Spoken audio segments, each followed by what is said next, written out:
છે?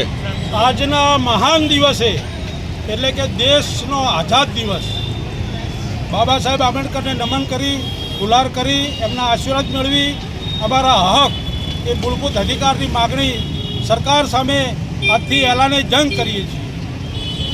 ગુજરાત ઓબીસી અનામત વર્ગીકરણ સમિતિ તારક ઠાકોર ગાંધીનગરના સમર્થનમાં આજ રોજ 79મા વર્ષે સ્વાતંત્ર્ય દિનના દિવસે પાટણ ઓબીસી અનામત વર્ગીકરણ સમિતિ બાબા સાહેબ આંબેડકરને ગુલાર કરી એક જાહેરાત કરીએ છીએ કે સરકારને છેલ્લા 8 મહિનાથી આવેદનપત્ર પ્રશાસનને સુપ્રત કર્યા પણ સરકાર ટસનો બસ જવાબ આપતી નથી. એને લઈ અમે આક્રમકતાથી રણનીતિ આજે જાહેર કરીએ છીએ.